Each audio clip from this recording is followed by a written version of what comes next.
तुम्ही विष्णू सहस्त्रनाम पठण करता का? जर करता तर आजचा हा व्हिडिओ शेवटपर्यंत ऐकाच आणि जर करत नसाल तरीही ऐका, कारण आज मी सांगणार आहे असं सत्य कोणी उघडपणे सांगत नाही. विष्णू सहस्त्रनाम, ज्याला हजार नावांचं कवच म्हणतात, ज्याला कलियुगातील अमोघ औषध मानलं जातं, पण हेच सहस्त्रनाम चुकीच्या वेळेला चुकीच्या भावनेनं केलं तर त्याचं फळ थांबू शकतं. आजचा विषय आहे विष्णू सहस्त्रनाम पठण केव्हा करू नये. मित्रांनो, विष्णू सहस्त्रनाम म्हणजे नेमकं काय आहे? विष्णू सहस्त्रनाम फक्त एक स्तोत्र नाही, ते आहे भीष्म पितामहांचा अखेरचा उपदेश, युधिष्ठिराला दिलेली जीवन दिशा आणि संपूर्ण मानवजातीसाठी दिलेलं आध्यात्मिक शस्त्र. महाभारतावर, कुरुक्षेत्रावर शरशय्येवर पडलेले भीष्म सांगतात, या जगात सर्वात श्रेष्ठ धर्म कोणता? कोणत्या नामस्मरणाने जीव मुक्त होतो? आणि उत्तरात विष्णू सहस्त्रनाम येतं. म्हणूनच याकडे हलक्या फुलके नजरेने पाहू नये. लोक म्हणतात, कधीही करा, कसंही करा, देव नाव घेतल्यावर रागावतो का? देवभक्तीत नियम कशाला? हे प्रश्न योग्य आहेत, पण सत्य हे आहे, देव नावावर नाही, भावावर प्रतिक्रिया देतो. आणि भाव चुकीचा असेल तर नामाचं सामर्थ्य झाकलं जातं. पहिलाच महत्त्वाचा नियम, राग, द्वेष, चिडचिड असताना करू नये. ही सगळ्यात मोठी चूक आहे. काही लोक रागात असतात, कोणावर तरी चिडलेले असतात, मनात द्वेष, तुलना, असूया असते आणि म्हणतात, चल विष्णू सहस्त्रनाम म्हणतो, मन शांत होईल. पण शास्त्र सांगतं, ज्या तोंडातून विष बाहेर येतं त्या तोंडातून अमृत उतरायला वेळ लागतो. विष्णू सहस्त्रनाम मन शांत करतो, पण मन आधी थोडं निवळलेलं असणं गरजेचं आहे. म्हणून रागात असताना 5 मिनिटे शांत बसा, श्वासावर लक्ष द्या, मगच पठण करा. दुसरी मोठी चूक, झोप येत असताना अर्धवट झोपेत. खूप लोक रात्री अंथरुणावर मोबाईल बाजूला डोळे मिटत असताना विष्णू सहस्त्रनाम सुरू करतात आणि मध्येच झोप लागते. शास्त्रात स्पष्ट सांगितलं आहे, नामस्मरण हे जागृत चित्ताचं कार्य आहे. जर शरीर झोपेत आणि मन अर्धवट तर उच्चार चुकतात, अर्थ मनात जात नाही आणि फळ साठत नाही. झोपायच्या आधी छोटं नामस्मरण चालेल, पण पूर्ण सहस्त्रनाम झोपेत करू नये. तिसरी चूक, अपवित्र अवस्था. हा विषय संवेदनशील आहे, पण सत्य आहे. स्नान न करता अतिशय अस्वच्छ स्थितीत, मनानेही अस्वच्छ असताना विष्णू सहस्त्रनाम करू नये. याचा अर्थ असा नाही की देव घाणेरड्याला स्वीकारत नाही, पण पवित्र देह म्हणजे स्थिर मन. स्नान केल्यावर मन आपोआप थोडं शांत होतं आणि नाम आत उतरायला मदत होते.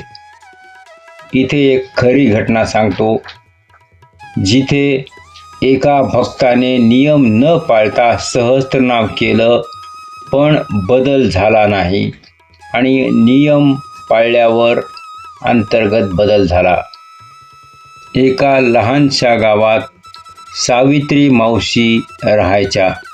नवरा आजारी, उत्पन्न नाही, छोटं घर, 2 वेळचं अन्नही कठीण. कोणीतरी त्यांना सांगितलं, गुरुवार व्रत करा आणि विष्णू सहस्त्रनाम म्हणा. त्या म्हणाल्या, देवा मला श्रीमंत नको करूस, पण जगण्याची ताकद दे. पहिले 2 महिने परिस्थिती तशीच, दुःख तसंच, पण 3ऱ्या महिन्यात त्यांचं मन बदलायला लागलं. त्या म्हणाल्या, माझ्या अडचणी कमी झाल्या नाहीत, पण माझी भीती कमी झाली. हळूहळू नवऱ्याचं मनोबल वाढलं, मावशी स्वतः काम करू लागल्या, घरात शांतता आली. आणि त्या एक वाक्य म्हणाल्या, मी श्रीमंत झाले नाही, पण मला जगण्याची ताकद मिळाली. हेच खरे विष्णू सहस्त्रनामाचं फळ आहे.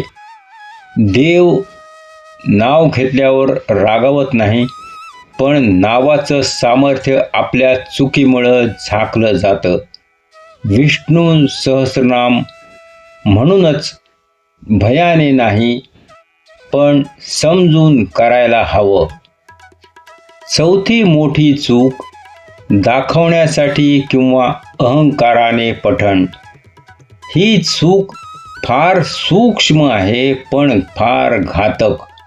काही लोक मोठ्या आवाजात म्हणतात, मी रोज 1 वेळा नाही 3 वेळा सहस्त्रनाम करतो, माझं पाठांतर आहे. पण शास्त्र सांगतं, जिथं अहंकार असतो तिथं ईश्वर थांबत नाही. विष्णू सहस्त्रनाम देवाला बोलावण्यासाठी आहे, स्वतःचं मोठेपण दाखवण्यासाठी नाही. जर मनात मी करतो हा भाव आला, तर तो देतो हा भाव लुप्त होतो. 5वी चूक, चुकीचा उच्चार, घाईघाईत पठण.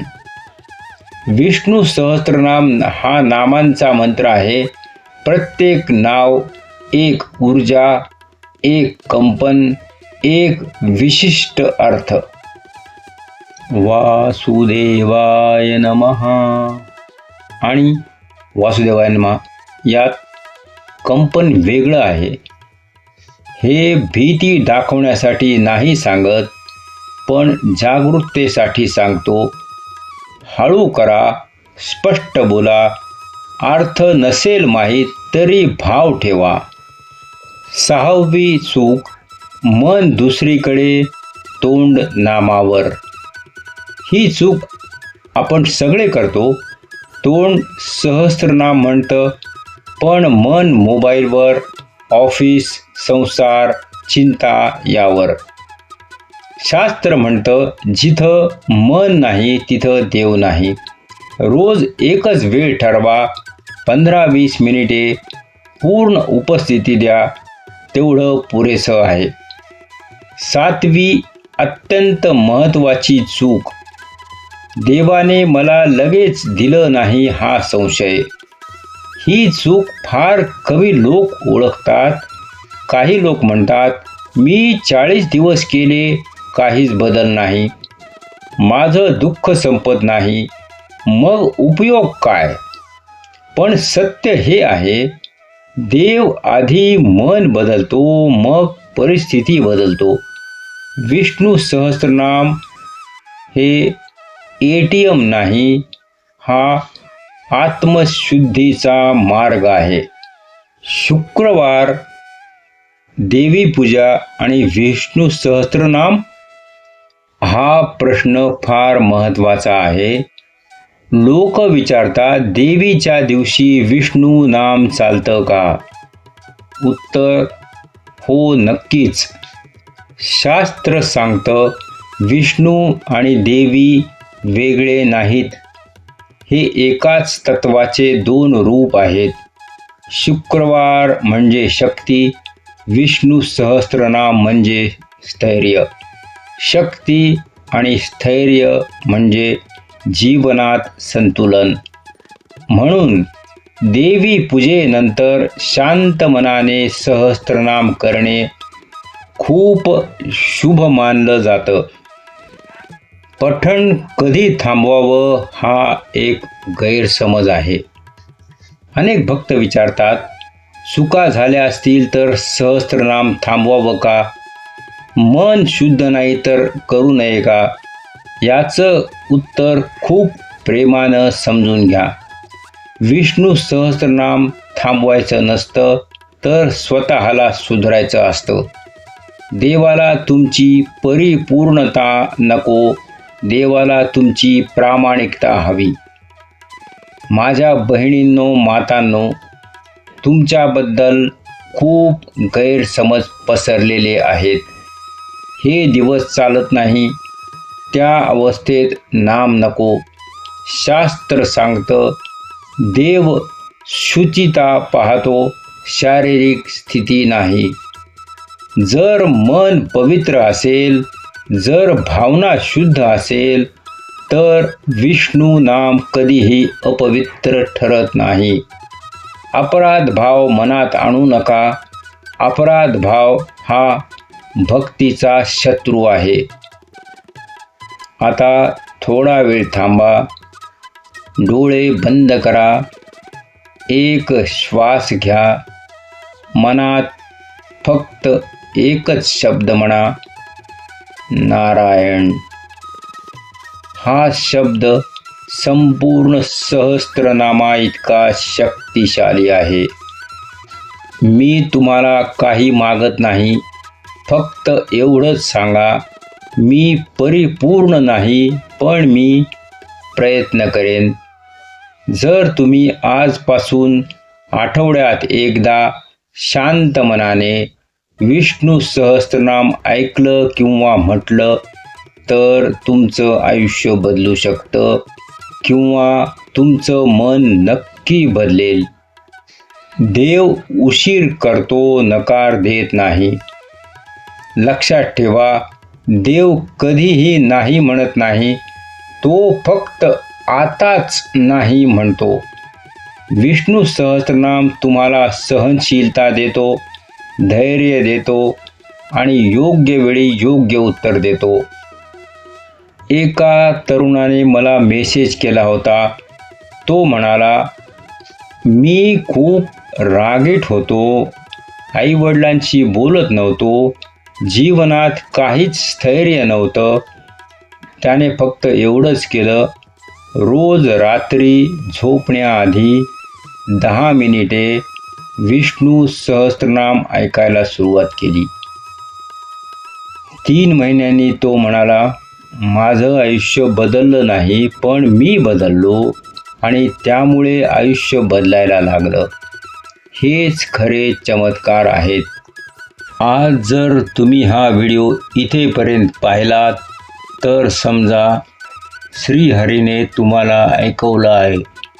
हा योग, हा संदेश, हा क्षण योगायोग नाही. हे नारायणा, आम्हाला मोठं नको करूस, पण स्थिर कर, शांत कर आणि योग्य मार्गावर ठेव. कॉमेंटमध्ये लिहा, जय श्री हरी. हा व्हिडिओ ज्यांचं मन अस्वस्थ आहे त्यांच्यापर्यंत नक्की पोहोचवा. सबस्क्राईब करा भक्ती सुगंध, कारण इथे देव भीतीने नाही, प्रेमाने समजावला जातो.